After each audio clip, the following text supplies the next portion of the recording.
Should you claim Social Security as early as possible? Or could waiting add hundreds of thousands of dollars to your lifetime retirement income? Welcome to Inspired Money. I'm your host, Advisor Andy. Whether you're getting close to retirement, you're in your 40s or 50s, or you're just beginning your career, Social Security affects every paycheck you earn.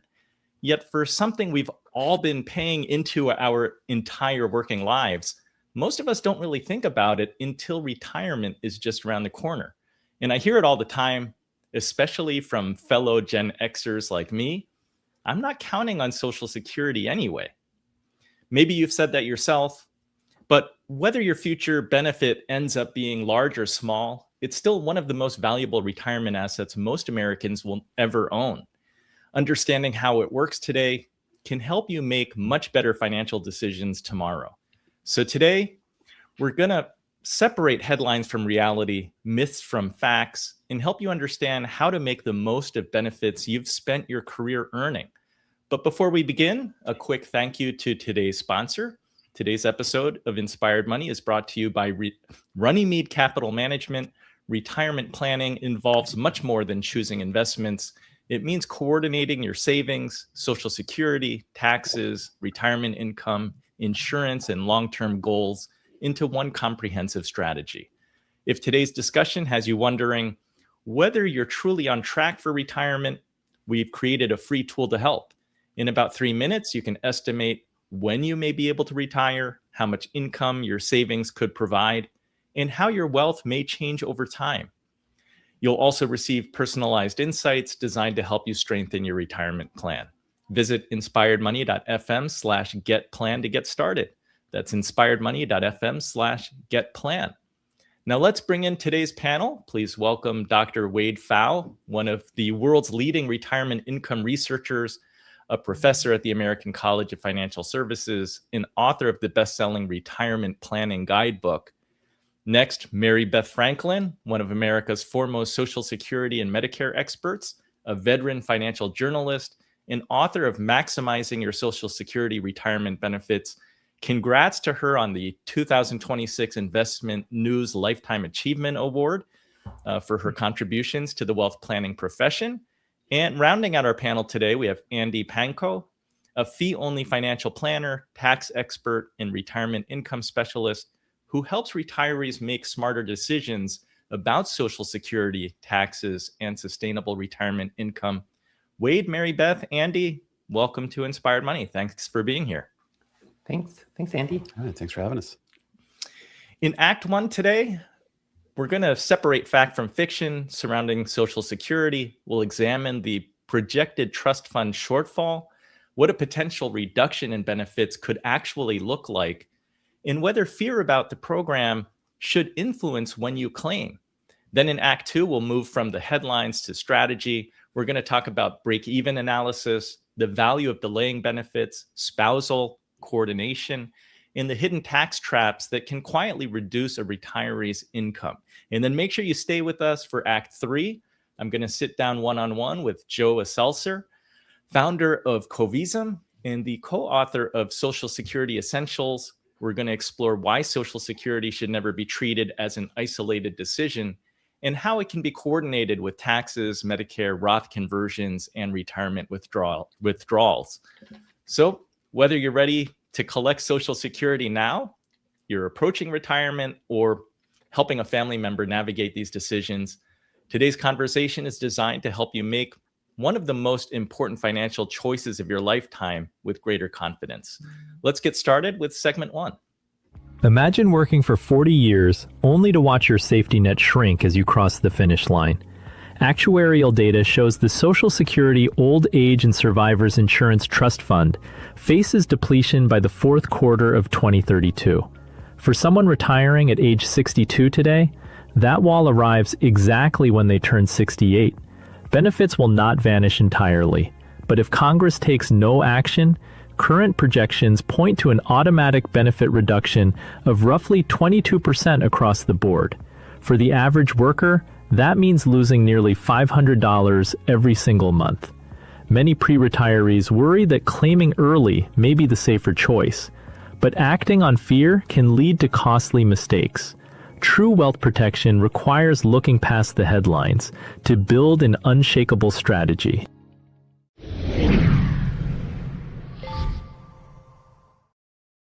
Mary Beth, you've been covering Social Security for decades. Is today's fear about the trust fund different from past scares, or have we been here before? Well, over the past 40 years, the last time we had Social Security reform, it's been like a slow-moving car wreck. We know this day is coming when the excess reserve trust funds would run out. But I am really sensing a fear in the last couple of years that we have a date. Within the next 6 years, the trust funds could be exhausted if Congress does nothing. I cannot imagine Congress saying to more than 70 million senior citizen voters, we're going to cut your benefits. But as we know, politics are a little different these days, so I'm no longer making predictions.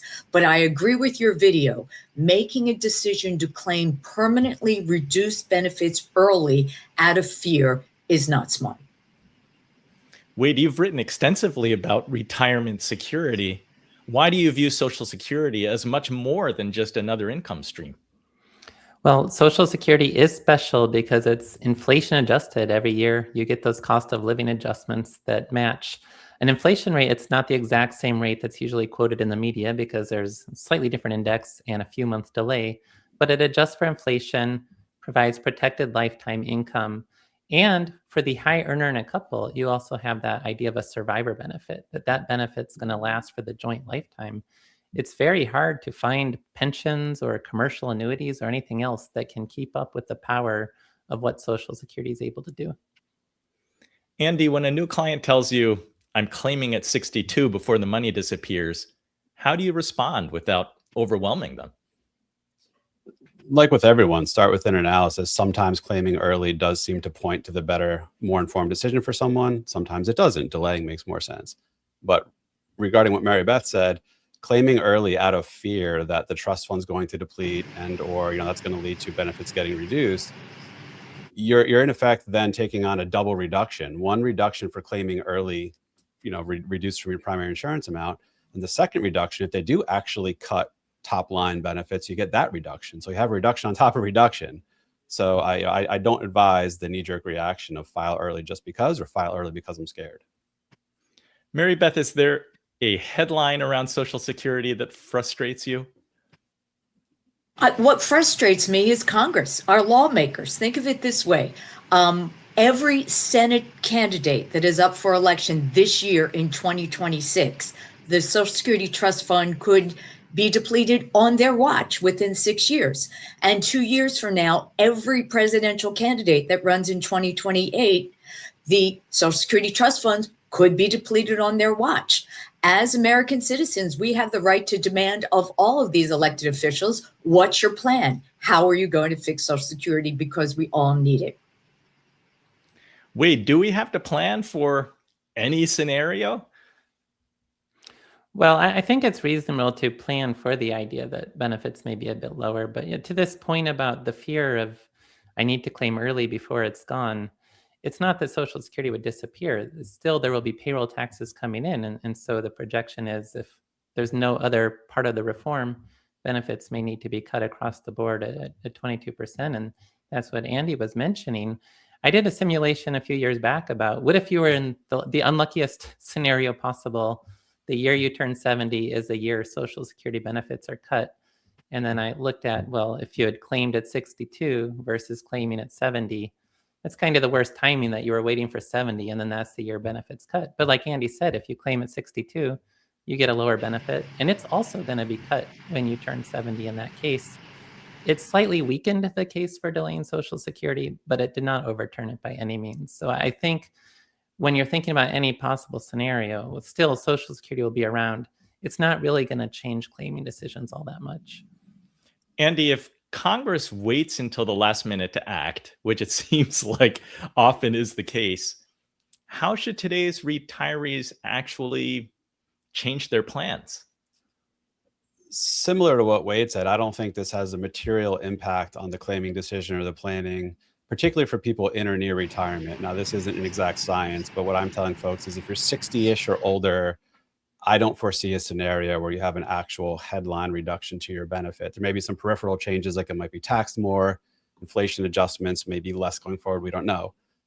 People who are younger, and I don't work with those folks. I work with typical sort of retirees, so generally 55 or older. But myself, I'm below 50. I'm expecting my benefit will get cut in some way, shape, or form. People younger than me, I'm expecting that even more. So in that case, I'd factor that into planning. But for someone 60-ish or older, I don't think there's a material difference in how you plan for it at this point. Let's move on to segment 2. Behind the numbers lies an administrative system under historic stress. The Social Security system's 75-year actuarial deficit has expanded to more than 4% of taxable payroll. To close this gap through taxes alone, the combined payroll tax rate would need an immediate increase to nearly 17%.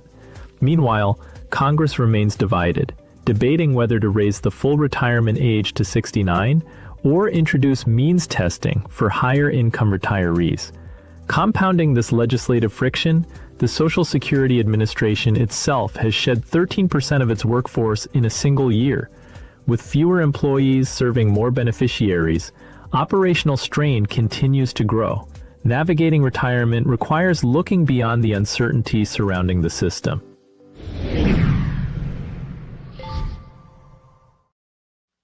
Wade, of the possible solutions, raising taxes, increasing the retirement age, reducing benefits, which creates the biggest ripple effect for retirement planning? Well, yeah, in terms of like reasonable reforms that might have less of an impact, adjusting the cost of living adjustments downward may be one direction. In terms of reforms that would have a huge impact on young people relative to older people, it's a bit technical, but there is this discussion about instead of adjusting benefits for wage growth, you only adjust future benefits for growing prices. Historically, wage growth has exceeded price growth by about 1% a year to help support a rising standard of living. And so any discussion about let's just switch to price indexing instead of wage indexing, it doesn't impact current beneficiaries, but the younger you are over permanently, the more and more you would lose from Social Security. So that is one particular reform that does concern me. Mary Beth, which proposals do you think retirees should actually pay attention to, and which ones are just noise? Well, there's a lot of talk about subject to Social Security payroll taxes. This year, it's up to $184,500. If you earn more than that, the excess amount is not taxed for Social Security purposes. There's been lots of talk of just get rid of the cap.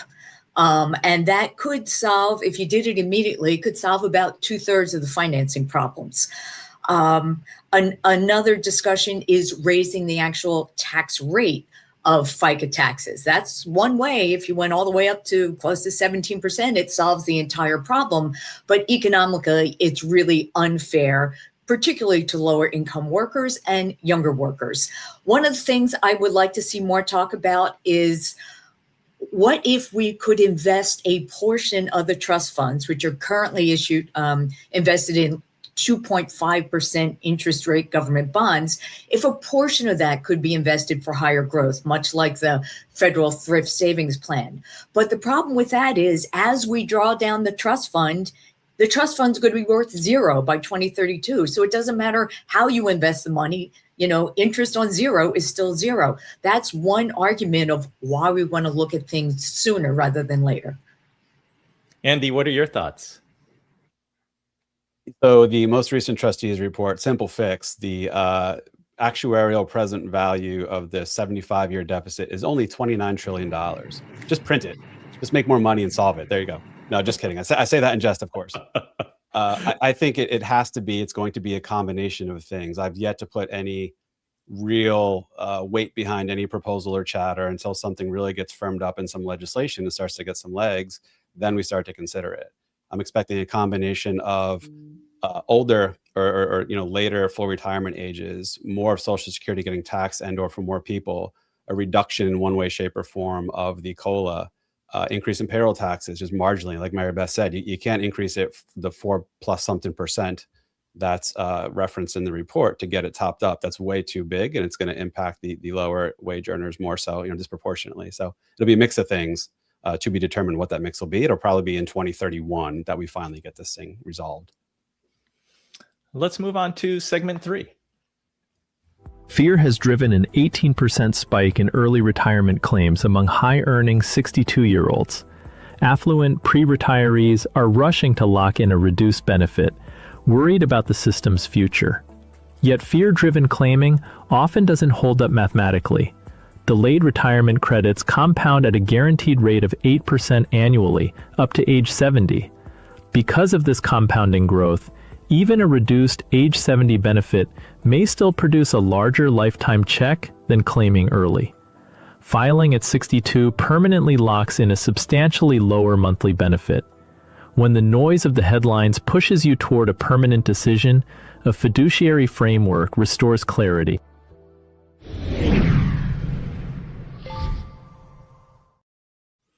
Andy, you mentioned that the need to do some planning really helps the process because it's not one size fits all.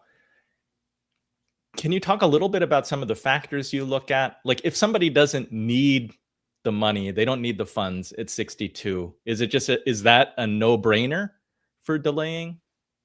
Like anything, it all depends. If some clients are so well overfunded that the Social Security income doesn't really matter regardless, even if they didn't get it at all, then whatever, take it when you're going to take it because it's not going to meaningfully impact your finances. Wei touched on before, the survivor benefits. In the case of a married couple, very different analysis and claiming strategy for when one or both spouses start Social Security versus a single person where it does lean more toward a break even. And I'm reluctant to use that word, but then it does kind of make more sense to view it from a singular break even. Married couple is a different story because of the survivor benefit impact. So a long way of saying it really all depends on not just whether single or married, but person's finances, how funded they are relative to their desired or anticipated expenses, et cetera. And there is some subjectivity that goes into it as well. Some people are going to want to take it sooner and you're not going to be able to convince them otherwise. As an advisor, you need to factor that in to some extent. Wade, you've called delaying Social Security one of the best forms of longevity insurance. Why? Well, looking specifically at the idea of should I claim, say, at 62 versus 70, you get 77% more at age 70 relative to 62, and in inflation-adjusted terms, plus all the cost of living adjustments that would have occurred between those years as well. And when you compare, like you just think of that, well, I give up 8 years of benefits from age 62 in order to get 77% more for the rest of my life, starting at 70, and including those survivor benefits as well, potentially. There's no commercial annuity out there that can provide anything close to that additional power that if you treat those age 62 benefits that you're giving up as a premium to purchase a commercial annuity, it can't touch anything close to getting 77% more inflation-adjusted lifetime income for the rest of your life and potentially for that survivor as well. So I do say Social Security, delaying Social Security is the best annuity that money can buy. Mary Beth, when somebody says, I'd rather collect while I know I'm alive, how do you respond?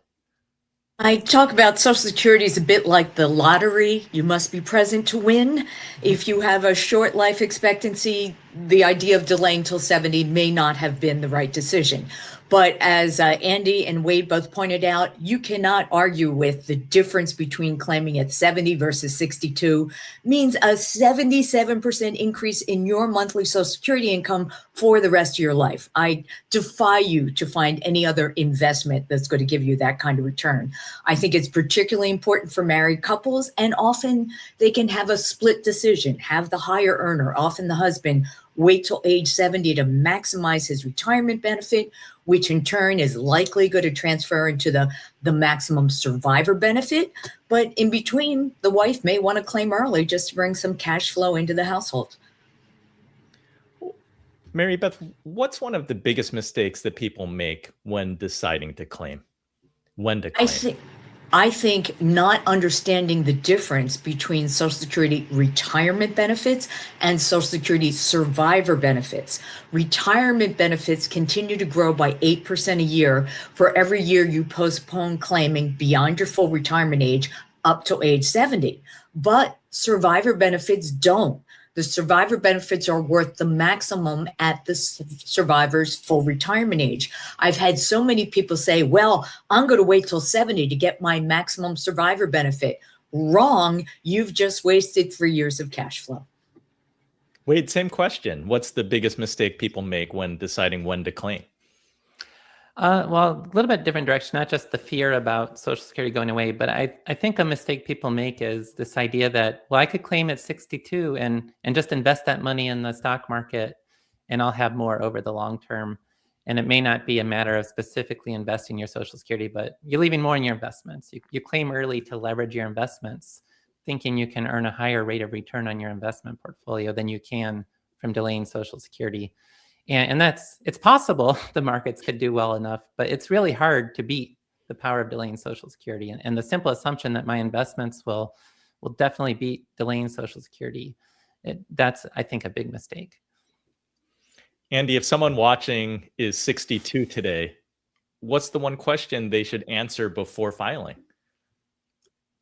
Not necessarily a question, but just get educated more about what it means to delay the delayed retirement credits for waiting beyond full retirement age, how working impacts it. I think a mistake people that happens because they don't know about it is they claim as soon as possible, still have some earned income, and then the earnings test reduces some or all of their benefit between then and full retirement age. So really just get as informed as possible. There's a lot of great sources and content out there written in very plain English for people to help themselves make a better informed decision.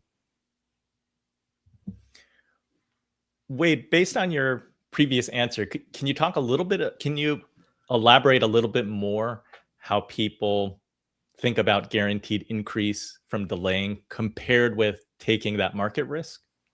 Mm-hmm. Well, so Social Security, your return from delaying Social Security does depend how long you live. But the rules around the delay credits were set up in 1983 when people weren't living as long and when the real interest rates were higher. It was based on assuming a 2.9% rate of return after inflation, which now TIPS yields, the Treasury inflation protected securities, they're getting close to those numbers. But for a long time, they were much, much less than that. So you were kind of really locking in actuarial assumptions that if you live to your life expectancy, delaying Social Security is going to be a big win. And then the further you live beyond your life expectancy, the better and better off you would be from delaying Social Security. So it provides that longevity insurance. And if you're someone building a plan around the possibility that you might live to 90 or 95 or even 100, the kind of returns investments would need to provide to outperform what Social Security delay is able to do for you becomes more and more complicated. Mary Beth, how often do you see people underestimate just how long retirement really lasts? I think people often underestimate their life expectancy. And that's when we talked earlier about, quote, break-even ages. How long do I have to live to make the decision to delay Social Security worthwhile? Well, the difference between claiming at 62 versus full retirement age, yeah, you have to live to about 78 before that starts paying off from that point forward. But you know what? The average life expectancy is closer to 83. And people just don't grasp that. And it's interesting that in the past, the Social Security Administration used to post break-even tables on its website. And it discovered when people looked at them, they were more likely to claim early rather than later, sort of that faced with their mortality. So I don't like using break-even analysis as part of the decision-making process. The other thing, as Wayne had pointed out, that the real value of Social Security is that it's inflation adjusted. So the idea of waiting to an older age to make sure your base benefit is the biggest possible means that each year when you have a percentage cost of living adjusted, that percentage is applied to a bigger base amount, meaning you get a bigger raise each year. Well, we've talked about Social Security's future, and we've begun talking about, how should you actually claim your benefits? Welcome back to Inspired Money. If you're just joining us, I'm your host, Advisor Andy. Should you claim at 62? Should you wait until 70? Or is the right answer somewhere in between? I want to go into Act 2. We're going to tackle the claiming strategies that can add or cost you tens of thousands of dollars over retirement. We'll discuss the break-even math that our guests have been referring to. And I think that one of retirement's biggest hidden costs, the so-called tax torpedo, that can unexpectedly increase your taxes and reduce your retirement income. And then make sure you stay with us for Act 3. I'm going to sit down with Joe Elsasser, co-author of Social Security Essentials. But let's jump right into Act 2, Segment 1. Traditional financial software often relies on a static break-even analysis, pointing to age 79 to 81 as the traditional pivot point. If you live beyond that, delaying generally wins. But this standalone calculation treats a dollar spent at age 62 as economically identical to a dollar spent at 95. It often ignores the opportunity cost of underspending during your healthiest, most active early retirement years. Furthermore, if you claim early while continuing to work, you may trigger the earnings test, where benefits are temporarily withheld once earnings exceed the threshold. True planning isn't a spreadsheet formula. It is a dynamic, integrated system.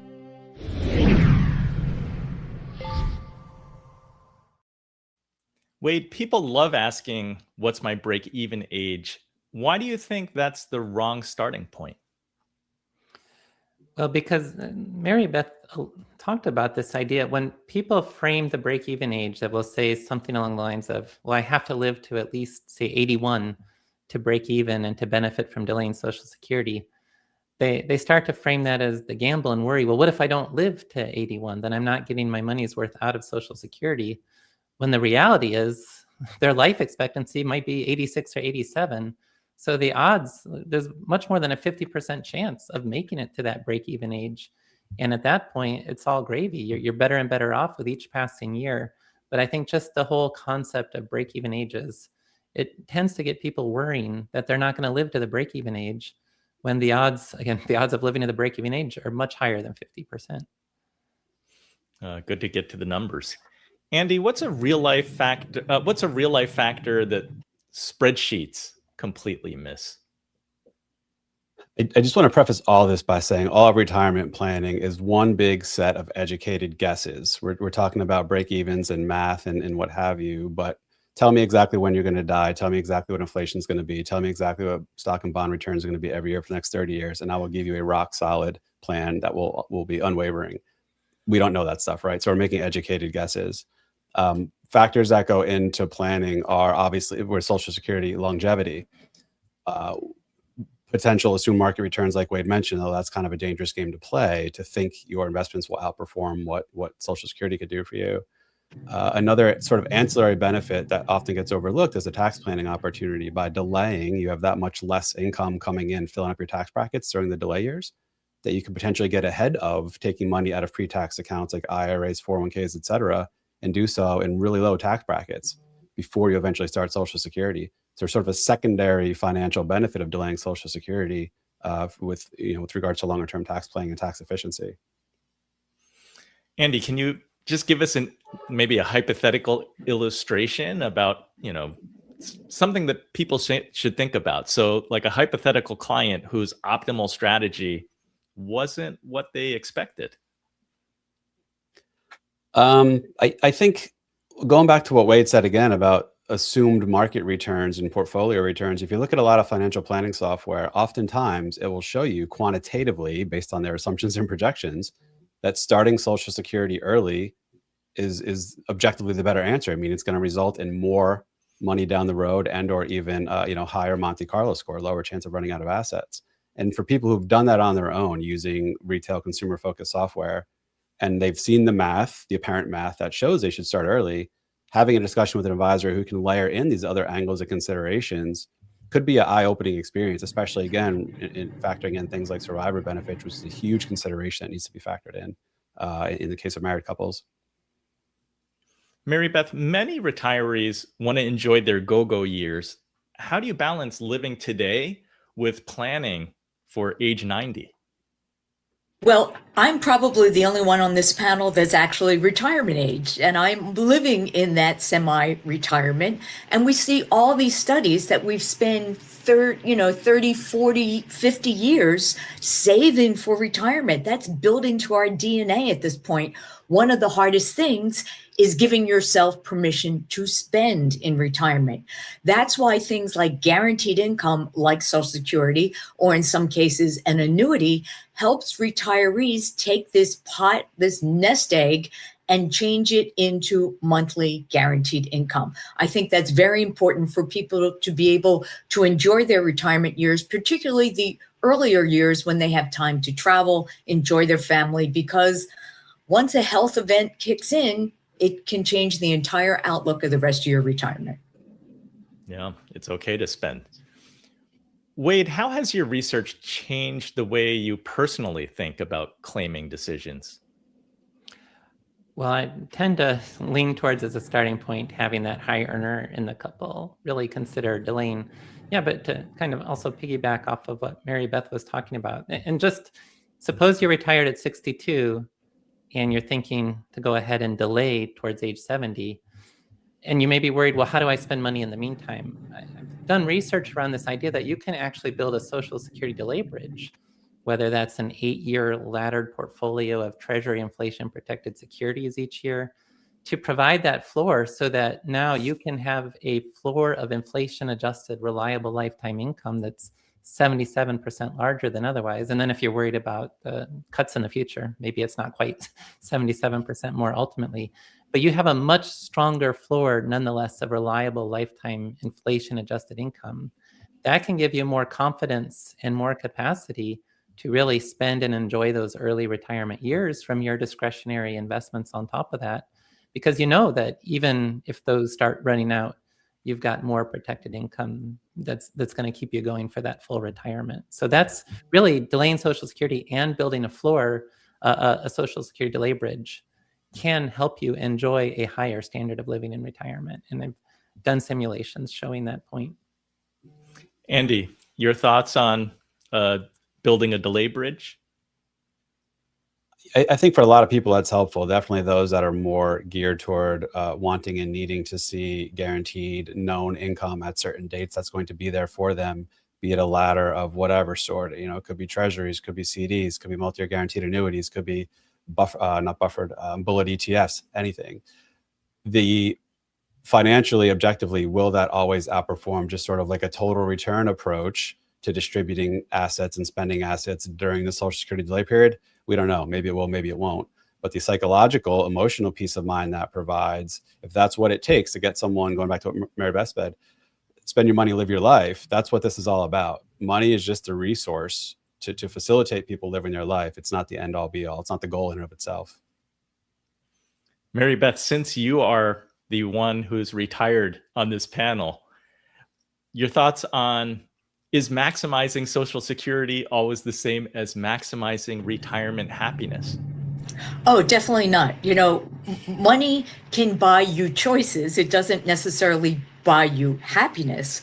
But I think, again, it's the idea of having this paycheck in retirement. Social Security is the base of that paycheck for so many people.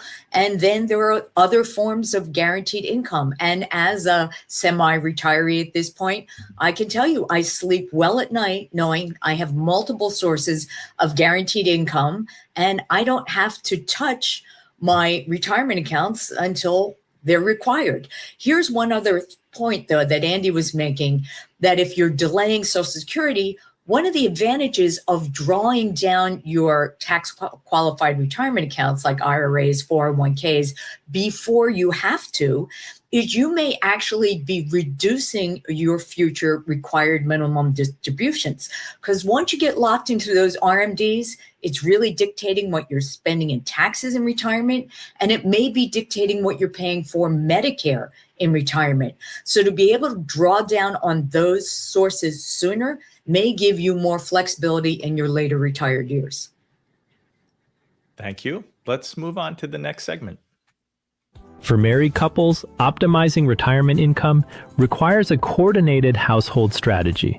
One common approach involves the lower earning spouse claiming at 62 to provide immediate household cash flow, allowing the higher earning spouse to delay claiming until age 70 and maximize delayed retirement credits.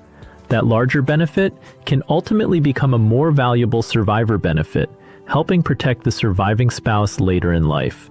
Of course, every situation is different, and the strategy requires carefully navigating complex claiming rules, including when spousal benefits become available. It bridges the gap between cold math and protecting the people you love.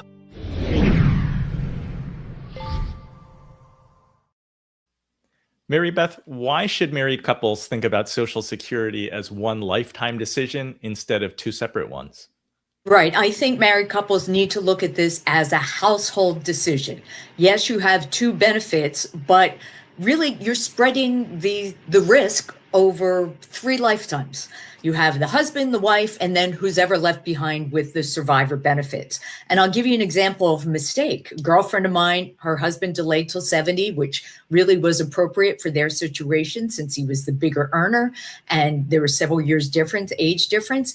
And then she said to me, well, of course, I'll delay till 70 also. And I said, but your bigger benefit is as a spouse, up to half of your husband's full retirement age benefit. It does you no good to wait till 70 because that spousal benefit is worth the maximum amount at your full retirement age. So I do see while waiting till 70 can make so much sense for one spouse in a married couple, don't necessarily assume both spouses should wait till 70. Wade, why is delaying often less about the higher earner and more about protecting the surviving spouse? It's because the higher earner's benefit will last. If the higher earner lives the longest, that's their benefit over their lifetime. But if the high earner passes away first, their benefit becomes a survivor benefit for the spouse. So that's why it really lasts for their joint lifetime. And with the low earner, really their benefit's only going to last as long until the first person passes away, because that's where the low benefit no longer is relevant. The high benefit becomes a survivor benefit at that point. So that's really why there's that distinction and why there can be a much stronger case for the low earner in a couple to potentially claim at an earlier age.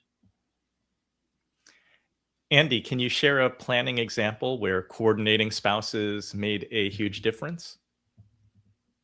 Yeah, definitely. Like Mary Beth and Wade said, no surprise for married couples, generally speaking, it makes the most sense for the higher earner to delay as long as possible because they're not just delaying their benefit while they're alive, but that larger benefit lives on for whoever the surviving spouse is, regardless which one.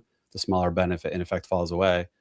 So if both spouses assumed they were going to take at 62 prior to working with me or anyone else, and one of them ends up living till 90 something, well, showing them what this could look like if the higher earner had delayed as long as possible, that could be a really eye-opening moment for them.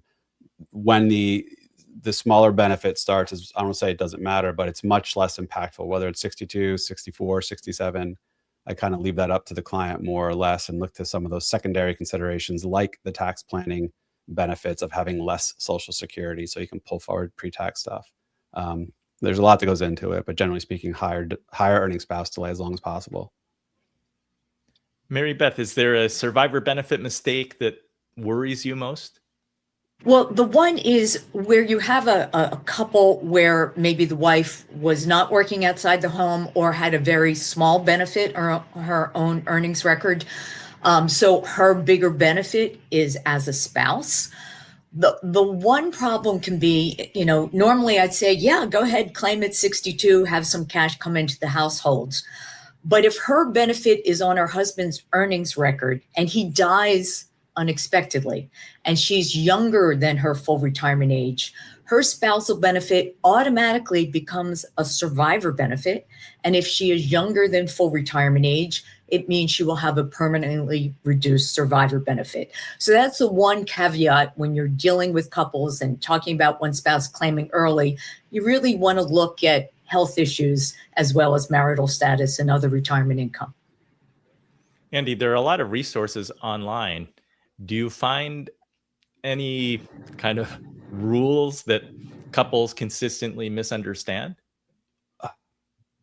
I don't, just sort of unrelated comment I want to bring up Yep. that's a mistake that also piggybacks off of survivor benefits, is just people don't know what they don't know, and they could be leaving a lot of money on the table. One example, my mother, who's relatively well versed in Social Security, moved out to a retirement community. She met a woman who just recently moved in. The woman is single, was divorced. They got to talking, she and my mom, and it ends up this woman was, I believe, 64. And she was delaying her own benefit because she read about and believed she should delay to maximize her own, but didn't know until talking to my mom that, hey, wait a second, her ex-husband had died. They're married more than 10 years. She's eligible for a survivor benefit off of his record where she can get some money in the door now while still letting her own wait and sit and grow. She had no idea. And every dollar mattered for her. This woman's relatively low income. This was, I don't want to say life-changing, but this was a really huge deal to her. And unfortunately, this isn't something the Social Security Administration just voluntarily goes out and reaches out and tells survivors, divorcee survivors, hey, you're leaving money on the table here. So I don't have a good solution or a good answer to that. The information's out there if you know where to look, but most people simply don't know what they don't know to even start to go and look. Yeah, that's a big one.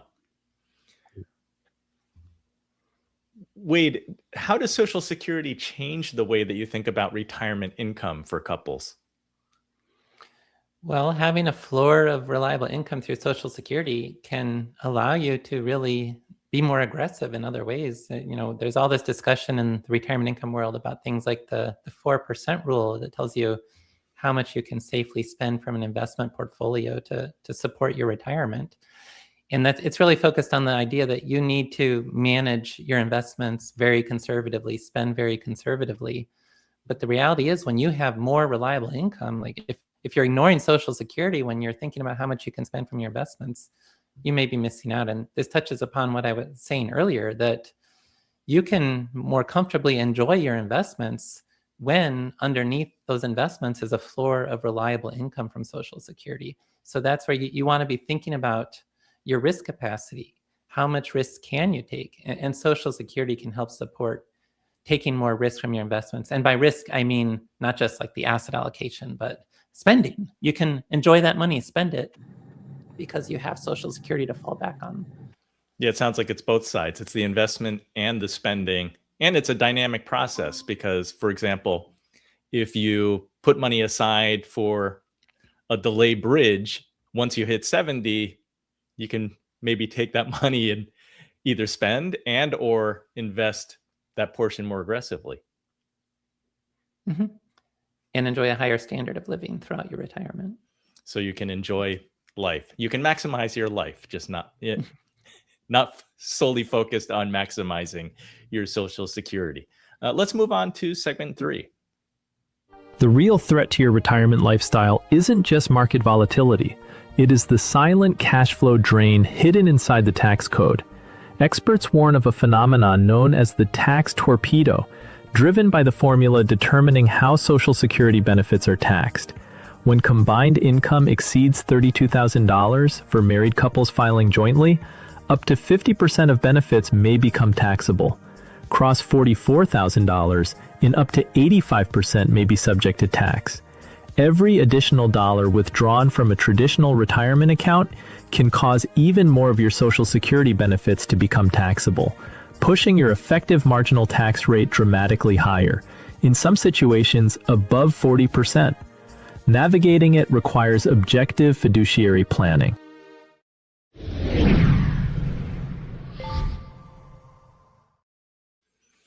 So I think our guests have touched upon this, the need to pull money from retirement accounts. It does impact your taxes and it does matter. Andy, when people hear tax torpedo, it sounds scary. How do you put that into plain English for people? Yeah, I try not to talk in sensationalist kind of clickbait terms. Torpedo sounds a little strong for my liking, but it gets the point across nonetheless. I try to explain it more mathematically, pragmatically, and how it actually works, that a dollar of other incremental income can increase how much of your Social Security is taxable. Now, for some people, this is something they don't have to worry about because they're always going to be high enough income that they're always going to be at the max level of Social Security taxability, which is 85% of it's taxable. Some people are somewhere in the quote unquote torpedo range. And that has impacted planning that we've done in that year for people, such as realizing gains, or realizing less gains, I should say, from regular brokerage account assets. It is something to consider, and more people getting captured by it, because these dollar amounts, $35,000 and $44,000 of income, haven't been indexed or increased for inflation in the decades since that they've been put into legislation. So more people getting caught up into it, which is coming back to me saying, like, some people, there's really nothing you can do about this. You're going to have to pay tax on, the max amount of Social Security, and just deal with it. For people that are in that phase out or phase in range of the torpedo, there's a little more planning to do, perhaps, depending, what levers you have available to pull. Wade, how can Roth conversions help retirees avoid painful tax surprises later? So if the required minimum distribution is causing you, like Andy's saying, that 40% number, it's if you're in the 22% tax bracket and you're in that Social Security tax torpedo, you take maybe the RMD, you take $1 out of your IRA, it's taxed at 22%, but it's also uniquely causing another 85 cents of your Social Security to be taxed at 22%. So you're really paying 22% on $1.85, and that's a 40.7% effective marginal tax rate. And then maybe you have some long-term capital gains that we're crossing that threshold between where they're taxed at 0% and 15%. Well, now another $1.85 of your capital gains, if they're getting taxed at 15% instead of 0%, now you're actually at an effective marginal tax rate of 49.95%. That can be rough. And so what Roth conversions can do, and the whole tax planning around Social Security, another potential benefit of delaying Social Security, if you're retired in your 60s, this gives you a window to do things like Roth conversions to voluntarily pay taxes on IRA distributions by converting them over to the Roth, so that later on, after 70, you have Social Security, and then depending on when you were born, after either 73 or 75, you have required minimum distributions. Well, if you've already moved those funds over to a Roth, or at least a portion of those, you have less required minimum distributions. That makes you less vulnerable to things like the Social Security tax torpedo, the way Medicare is taxed with the surcharges on premiums, and so forth. And like Andy's saying, a lot of folks at higher income levels who have other income sources, they may already be out of the tax torpedo. They may be paying tax on 85% of their Social Security. There's nothing they can really do about it. But for more mass affluent type Americans, they may still be in the tax torpedo. And so a strategy of doing Roth conversions can compound the benefits of delaying Social Security by really laying the foundation to better manage your taxes and to be less vulnerable to the full Social Security tax torpedo. Mary Beth, why are so many retirees shocked to learn their Social Security benefits can be taxed? Oh, it's one of the issues. Retirees, first of all, hate the idea that their Social Security benefits are taxable. And as Andy pointed out, these thresholds for taxing benefits have not been indexed to inflation over the past 40 years. If they had been, the threshold would be closer to about $75,000 for singles and $100,000 for married couples. There's also the confusion of this new tax law where President Trump, who had campaigned on the idea of eliminating taxes on Social Security benefits. Well, he didn't do that, but in the Big Beautiful Bill Act, there is now a new temporary tax break for taxpayers age 65 or older. Now, a lot of these people receive Social Security, but this tax break is strictly based on your age and your income. Up to a certain income level, if you're single, you can deduct an extra $6,000, twice that for married couples, up to $12,000. But it has nothing to do whether you collect Social Security. And if you're a 62-year-old collecting Social Security, this tax break doesn't help you because it's based on your age, 65 plus, and it will go away after the end of 2028. And how do Social Security taxes and Medicare premiums end up creating a double surprise? I say that the high income surcharge for Medicare, known as IRMAA, income related monthly adjustment amount, is probably one of the biggest shocks to retirees. Once your combined income passes a certain threshold, it's currently $109,000 for singles, double that, $218,000 for married couples. Well, now you're going to be paying more each month for Medicare Part B. Instead of $209 a month, Depending on your income, it could be up to nearly $500 a month. And if both spouses are 65 plus, that's times 2. And the real challenge of these IRMAA surcharges is that if you go $1 over into the next bracket, you can be paying a heck of a lot more. The other hard part is there's a 2-year look back. So if you are converting Roth IRAs at age 63, that is going to affect your Medicare premiums 2 years later when you're 65 and enrolling in Medicare. Wade, clearly taxes deserve just as much attention as investment returns in retirement. There are a lot of moving parts.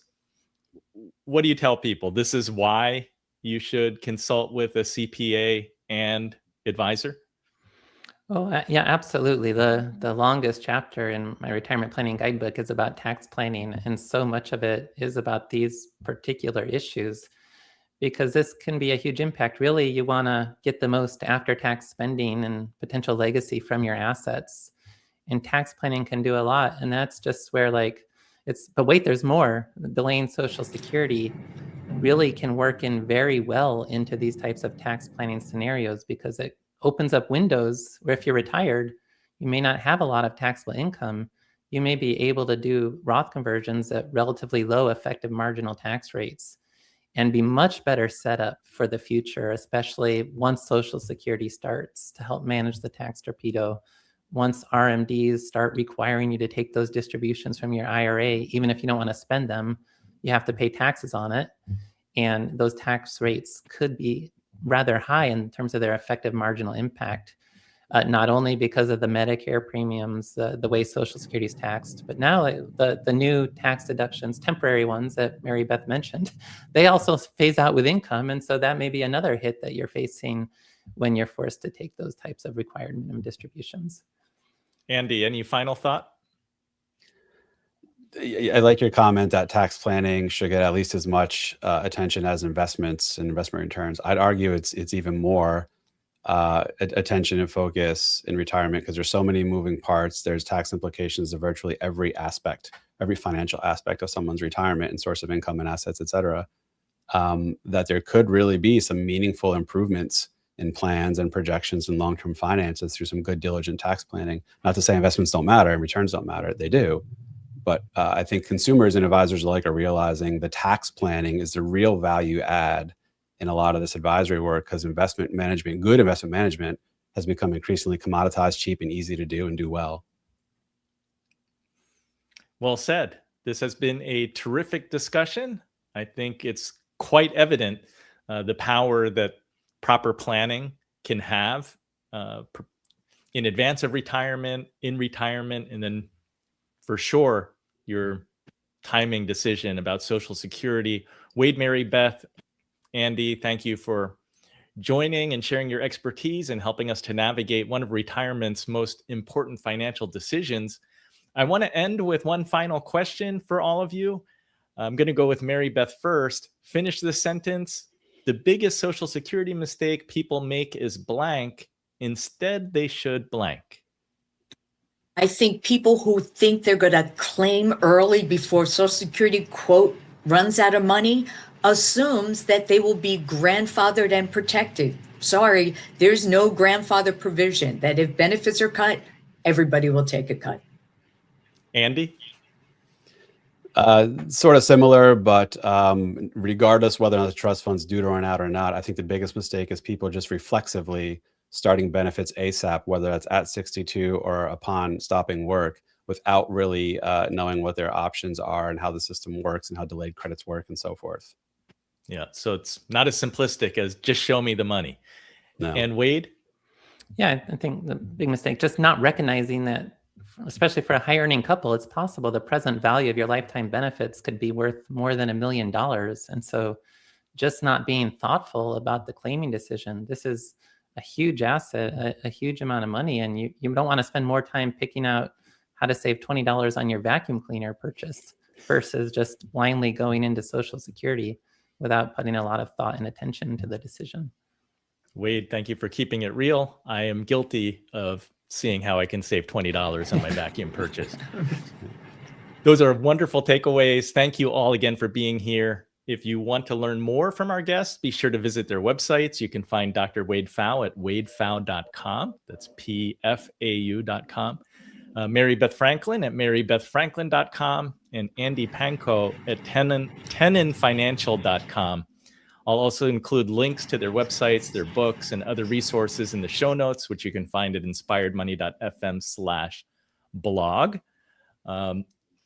We're going to bid farewell to our guest panelists today. Really appreciate all of you being here. Great. Thank you. Appreciate it. Thank you. Bye.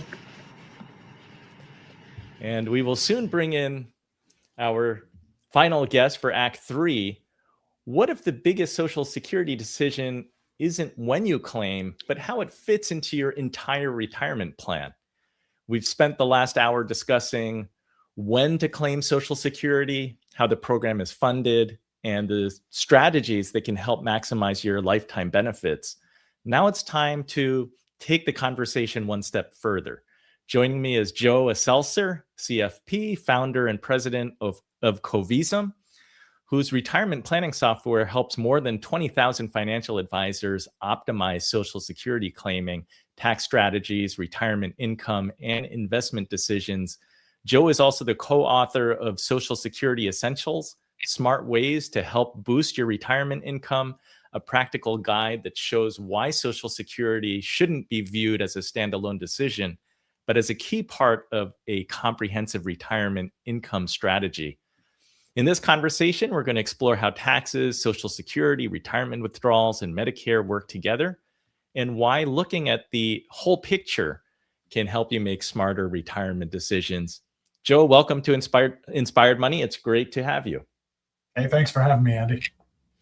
And I'm trying to read what was in the comments, but that looks like not important right now. So let's go straight to segment 1. Retirees often assume that falling within the standard 12% tax bracket means their actual tax liability is 12%. That often tells only part of the story. Many experts argue that the true burden of a retirement distribution is governed by your effective marginal rate, a dynamic curve that incorporates hidden surtaxes, phase-outs, and benefit taxation. Standard projections treat tax rates as flat, static calculations. They often miss an important part of the picture. When you withdraw an extra dollar from a pre-tax account, you do not just pay the bracket rate. You can also cause more of your retirement income to become taxable. Understanding your retirement cash flow requires discarding standard tax brackets and mapping your actual nonlinear tax liability.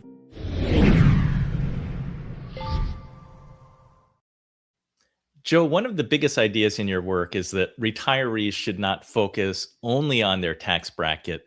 What is the effective marginal rate, and why does it matter so much in retirement? Sure. You can really think of it as just the question, how much more does it actually cost me? That's the effective marginal rate. And the idea out there of a marginal tax rate is one thing, and that's what happens just on the 1040. The reason we started talking about effective marginal tax rates are there are things that don't happen on a 1040 that matter to retirees. When you think about, I think about lower income retirees that have homestead exemptions, especially towards the end of life. That's a perfect example of something that doesn't show up on a 1040, and it can be massive, $5,000-$6,000 a year. So for a lower income retiree, that's something you would consider as part of this effective marginal tax rate process. And IRMAA is another one. IRMAA is the opposite example. IRMAA is the one that probably most of your listeners are familiar with, but it doesn't show up on the 1040. It's triggered by what happens on the 1040, but it doesn't show up there. So it is indeed a case where just one extra dollar from an IRA can end up costing far more than people expect? Oh, for sure. And especially true with IRMAA, especially true with the ACA phase outs. That $1 that takes you over the 400% of poverty level threshold that completely wipes out an ACA subsidy. That one can be really painful if you don't see it coming. Was there an aha moment in your career that convinced you that retirement taxes were much more complicated than most advisors realized? Well, I think probably every advisor, the first time they see Social Security start to become taxable where it wasn't taxable before, you've commonly heard of that referred to as the tax torpedo. But it is such a massive surprise. And the second one is capital gains. If you've got someone who, middle income retiree, who's not used to paying tax on capital gains, and then one year they have a big capital gain and they get hit where they were normally in a 0% capital gains bracket, that surprises people. So I think most advisors have had either that or, again, on the high income side, that situation where you drag net investment income tax into the mix, and all of a sudden the bill's considerably higher than you might have expected. So I guess income level matters a lot. How should people be thinking? Like, if they're high income, are there things that they can be doing to plan accordingly versus somebody who's lower income? Do those decisions or levers that they can use have a much bigger impact? Well, I wouldn't say they have a much bigger impact. I'd say the levers are a little bit different. And so, in my world, in my practice, I have really focused on middle and upper middle income people in retirement transition and beyond, right? So that's kind of where we live. And so most of what I talk about is not going to be the ultra high net worth folks. What I would say is that for, mom and pop, the average client out there who's saying, who do I work with that's going to understand this? The techniques that are going to be employed by someone who regularly works with the high net worth, the 10 million plus, versus the mass affluent, the upper middle income, are going to be different techniques. And those that work with lower income is also going to be a different set of techniques. Yeah, taking a step back, once you understand someone's effective marginal tax rate, how does it change decisions like Roth conversions or retirement withdrawals? Oh yeah, and that's just absolutely critical, is this idea of targeting over a lifetime, right? And so when we think about a lifetime of withdrawals that we're going to have to make through the course of a 30-year retirement, there will be changes in the composition of those withdrawals over time. We commonly think in terms of phases. You've got kind of the pre-65 where ACA might matter. You've got 65 to 70, and that's the window where you've got Medicare, but you don't necessarily have Social Security. Maybe you do, you don't. You've got 70 when is the last time Social Security could have been elected, out till 73 or 75, where required minimum distributions start. And each of those presents unique opportunities to do tax planning, integration of this idea of which accounts do I use at which points in retirement, which techniques make sense to use at those points. Any general rules of thumb? Well, I think one of the biggest focuses for that first window, call it 60, call it early retirement, at the point that you retire up until the point where Medicare kicks in, ACA is a big one. It really is a big one. Sometimes it makes sense to be poor on paper in order to capture those ACA subsidies. Between 65 and 70, that's really where the Social Security decision comes in. And so, if I'm delaying Social Security, it's highly likely, especially if I'm married, that I'm going to get standalone benefit out of delay. That was back in 2013 when we wrote the Social Security Essentials book. That was a message that just wasn't that common. And, so we really felt like we had an important message to carry out to the world that, hey, there is a lot of value in delay and you want to understand these rules. At that time, we were really just focused on really small Roth conversions. And over time, those got a little bit more aggressive once we realized, hey, this window, it kind of closes, not all the way, but you've got a huge opportunity when you have complete flexibility over which accounts you're going to use. And when that flexibility starts to disappear, when Social Security kicks in, and then again, when required minimum distributions start, your flexibility goes way down. So it's like you really want to focus on those techniques in that window between retirement and when Social Security kicks in, and then again when required minimum distributions kick in. Yeah, appreciate the context and you putting it into different phases that people can think about as they approach or they're in retirement. Let's go on to segment 2. We are taught to treat our Social Security claiming decision as a standalone bet on our personal longevity. This narrow framing can lead to suboptimal decisions. Your claiming age must be modeled as the central anchor of your entire portfolio drawdown sequence, tax bracket management, and health insurance surcharges. Filing early out of convenience can force suboptimal high tax withdrawals from your liquid assets, while delaying past full retirement age provides an inflation-adjusted floor that protects your investments during down markets. The choice is not a simple math calculation. It is a complex optimization problem. Strong retirement plans don't make decisions in isolation. We integrate the claiming timeline with the total wealth structure to shield your lifetime security.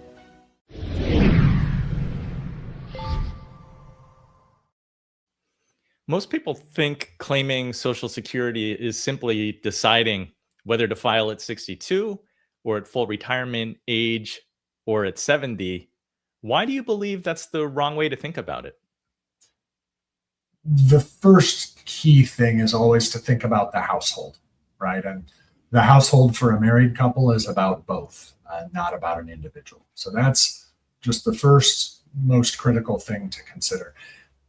For someone who's widowed or for someone who's been divorced, there are important considerations there, arguably for widows even more important than for married couples, because you still have the ability to switch from one benefit to another. And there's a lot of nuance to those rules that is really challenging to understand for someone who doesn't live this stuff every day. So I'd start with understand that it's a household decision, and then understand that it's not just about when you claim Social Security, it's about how that decision flows into all of your other retirement income decisions. For example, if at 70 I have a considerably higher inflation-adjusted base income, then I actually have the ability to invest differently. And frankly, I really should have been investing a little differently along the way to ensure that I'm not taking extra risk during that period of delay. So this idea that I want to think about Social Security in a vacuum is really not an idea I would advocate for. I think it makes sense to really break the process into 3 steps. Start with the Social Security decision, understand the value of all the different claiming strategies in a vacuum, but then bring those into the context of the financial plan, because you get a multiplier effect with the tax strategies that we've talked about, with effective marginal rates, Roth conversions, with harvesting, low basis capital gains that you can then get out at 0 or 15 when, if you wait till later, it might be a larger tax rate on those capital gains. So there's a bunch of other techniques that a delay enables. And I want to understand those other planning techniques in the context of each potential claiming decision as well. So it sounds, I'm hearing the importance of integrating the Social Security with the rest of your retirement plan. You're explaining what that really looks like and how that drives different decisions. Can you share an example where changing a client's claiming strategy ended up improving much more than just the Social Security benefit? For sure. We think in terms of 3 core steps for middle income retirees to creating an overall tax efficient retirement income plan. And the first is the Social Security decision. The second is this idea of which account do I use at which point in time to create the retirement income that I need. And the third is then invest those accounts appropriately according to when and how they're going to be used. And that seems like such a simple formula, and yet you would not believe how often people walk into our office, clients walk into our office with things going on that directly get in the way of doing that well. So when we think about that 3-step framework, Social Security, which account when, appropriate product, there's leverage in the second step, the which account when. That's where we decide on Roth conversions. That's where we decide on whether or not we're going to try to stay poor on paper to qualify for ACA subsidies. That would mean we'd be using a brokerage account, for example, rather than IRA money. It would mean we're not doing Roth conversions early in those years. Any of those can have a multiplier effect. When you save a bunch of money early in retirement because you're not paying those ACA premiums, as an example, that over a lifetime ends up being a pretty substantial number. So that's one great example. The other great example is when we actually go and reinvest in accounts, when we think, okay, now I know when I'm going to start my Social Security, and I know which accounts I'm going to be using at which points in time. I can locate high growth assets that I know I'm unlikely to touch for a long period of time in the Roth. I can feel comfortable using tax inefficient assets. Normally, I wouldn't want bonds. If I was just accumulating, I probably wouldn't want bonds in my brokerage account because they spit off ordinary income.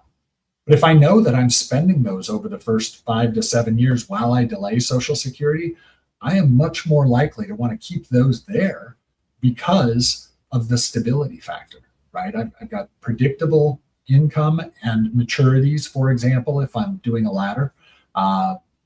And bonds can uniquely provide that, much more so than a stock portfolio that I'm going to be drawing heavily on over the first 5 years of retirement. Is that one way that delaying Social Security can actually help protect a portfolio during volatile markets? Oh, absolutely. If you're delaying Social Security, you don't want to do it without thinking about what you're going to do with your portfolio. Because, for example, if you're an aggressive investor and you've got all your money in stock and you retire and you expect to delay Social Security, and then the market doesn't cooperate, then you're going to be faced with a hard choice. And that hard choice is, do I sell stocks into a downturn, or do I flip my Social Security decision, sacrifice tax flexibility, sacrifice some of the other benefits that I could have gotten from delay, and turn my Social Security on? Neither is a great option. But when you can look forward and see that in advance, you can prepare yourself with either a bond ladder there are a number of different ways to prepare a retirement income stream for those early years of potential stress. Joe, what should people think about? What factors should they be weighing when it comes to potentially doing Roth conversions in that age range, that window, sort of between age 60 and 70? That's a really great question, because Roth conversions are everywhere, right? Everybody's talking about them. And I'm sure you've seen the same thing where someone comes in and says, yeah, last year I did a $50,000 Roth conversion and the outcome surprised me. Or, yeah, I did $100,000. The outcome surprised me. I lost this. I'm not sure whether I should have done that or not. And when we get into it, a lot of the time, I'm thinking of a few people in particular, they were still working. It really didn't make sense for them to do a Roth conversion at that point. It might have made sense 3 or 5 years later when they weren't stacking that conversion income on top of work income. But at that point, it didn't make sense. So the very first thing that I would say is really understand all the costs that are associated with that Roth conversion. And that means not just your bracket rate, it means any of the other taxes or impacts that it's going to have. And so taxes are specifically, is it going to impact Social Security? Is it going to impact, is it going to create net investment income tax? Is it going to phase out a senior deduction? Any of those sorts of considerations, those are direct tax. Then you've got IRMAA and ACA. Those are, IRMAA is not direct tax. ACA does show up on the tax return. So make sure you understand all of those workings before doing it, and then make sure that there isn't a window later where you could do it much more efficiently. I think that's a key. It's like we get all excited because this is a powerful technique, but we don't think, wow, 3 years from now, I'm going to have this beautiful window where I'm likely to be able to convert a big chunk for several years, and that might be all I need to convert. So I think those are the big questions. Understand all the costs, and then also understand the timing. Is now right, or is there a window later that would be better? And then finally, target the amount, right? And that can be difficult as well because, one additional dollar, as we talked about early in the segment, can land you in a consequence that you weren't prepared for. Yeah, well explained. I think that there's a risk sometimes because there are a lot of articles online that simplify the concept. So there are many occasions where somebody reads a couple of articles and says, it's just much better for me to do a Roth conversion. I can pay my tax now. I won't have to have a required minimum distribution later. But they're not thinking about the nuances. Oh, for sure. And, I've seen people who have read things like that and they've done conversions and then come to find out their only beneficiaries were charitable beneficiaries. I mean, that's a really good example of a situation where everything out there says, yeah, do Roth conversions. But if your only beneficiaries are charitable beneficiaries, never do Roth conversions. And the reason is anything that you leave behind for them is going to be tax-free anyway. You're much better leaving them the heaviest tax-laden things you can. That's a great point. One more thing I want to ask you when it comes to the Roth conversions, is this something that somebody who is laid off, because we're in an economy where there have been layoffs, is that a good time to be thinking about doing a Roth conversion? Potentially, but you're advancing tax that, could be paid later. And so if you happen to have a good amount of cushion of brokerage assets, et cetera, and you have a low tax year, yeah, it's a wonderful opportunity. Covisum software, can you talk or tell us a little bit about that? It's used by many financial advisors. Curious what's something the software consistently uncovers that surprises advisors and their clients. Sure. We started out as Social Security timing. It was the first patented Social Security optimizer out there. And so for people who don't dig into the Social Security decision, I think that's often eye-opening. We launched the second product, which is called Tax Clarity in 2015, and it was very specifically built to identify those effective marginal tax rates so that you could quickly and visually see the bumps or the spikes. We call them peaks and valleys when we're talking about effective marginal tax rate planning. And so for people who've never dove into taxation in retirement, I think those two tools are the first place to start. And we've got advisors who have used those in parallel with all the major financial planning tools out there as kind of an entry point for clients and an entry point for their own education. Let's bring it home and go to the last segment. The constant media alarm over the impending 2032 trust fund depletion has driven countless pre-retirees to claim their benefits early out of panic. They rush to grab a reduced check, worried that benefits could be reduced significantly.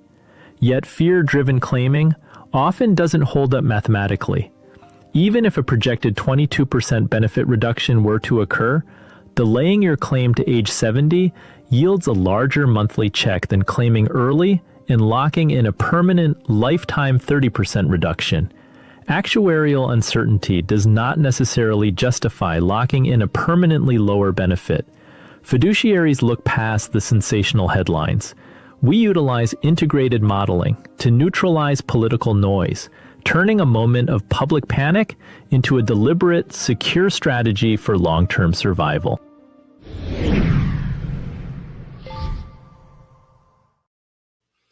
Joe, every time the new Social Security Trustees report comes out, headlines make it sound like people should claim immediately. Does the math actually support that conclusion? It really doesn't. When we think about, especially now, actually back in 2020, when COVID hit, there were some really sensational headlines suggesting a benefit cut as deep as, if I remember correctly, like 30% in 2029. And so in 2020, I actually did some case studies, a few articles, where I actually just tested those claiming situations for a variety of different life expectancies and found that for most people, and keep in mind, that's kind of the worst case scenario, because if you were 62 then that means that you would have gotten 8 full years of unreduced benefits before everybody got the reduction across the board, including those people who had claimed early.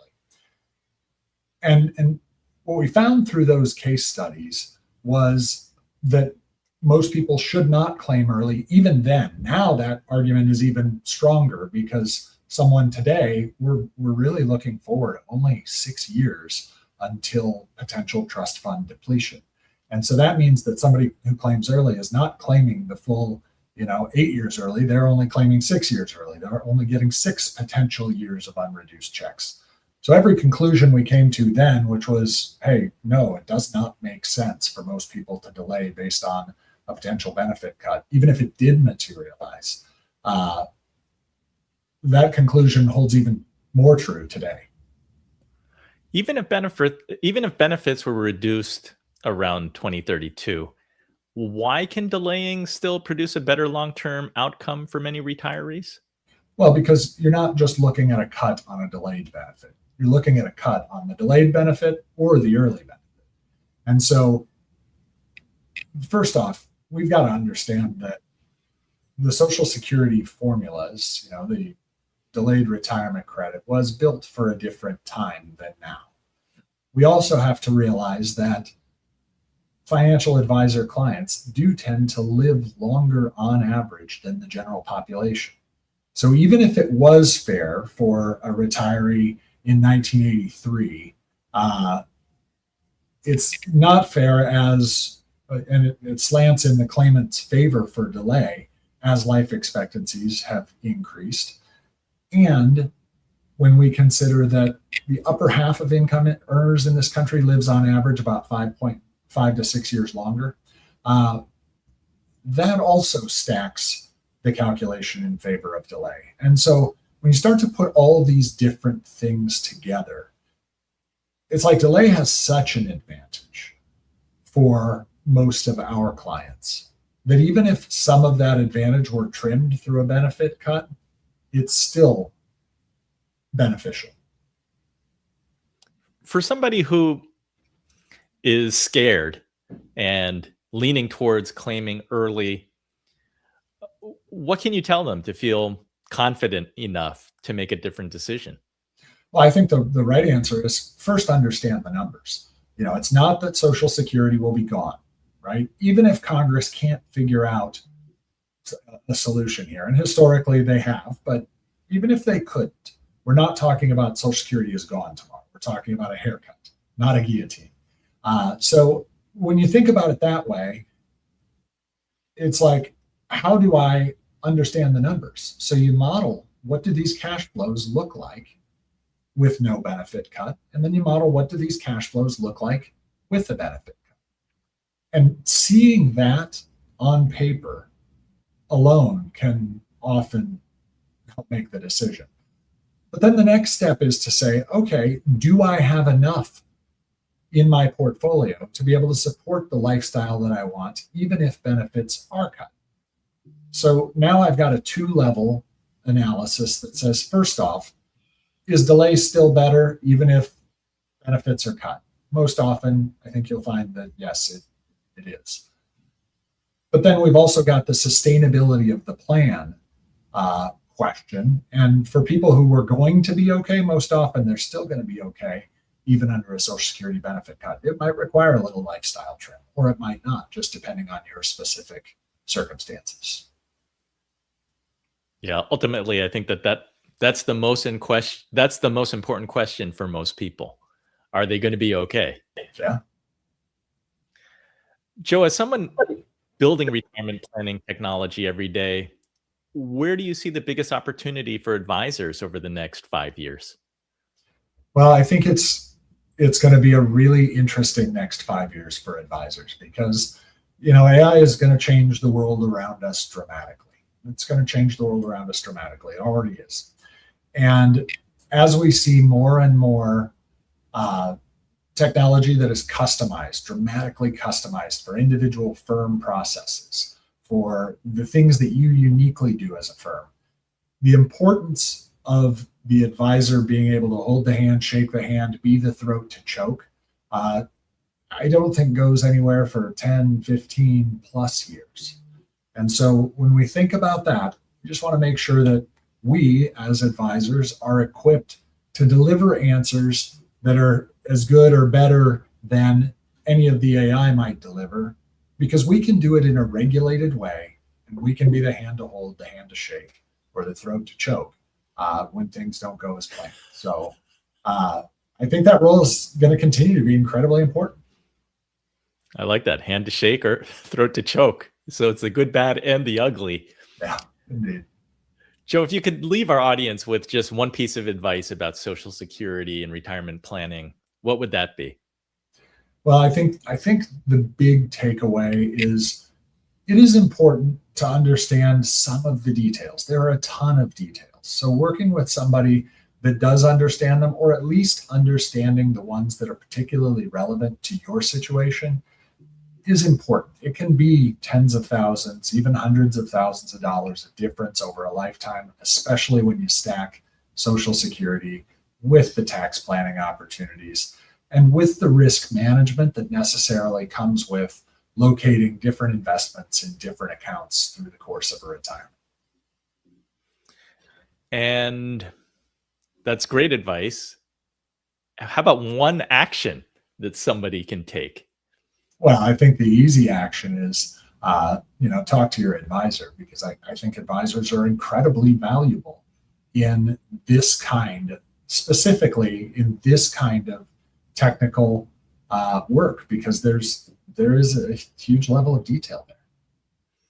Well, thank you, Joe. This has been an outstanding conversation. Thank you for sharing your expertise and for helping us to think about Social Security as part of a complete retirement income strategy, not just a claiming decision. And indeed, I think that it's very clear from the conversations that we've had today that this is not a simple one-size-fits-all issue. There are complexities and nuances that come into play. So talking to an advisor, talking to an accountant can really have a benefit.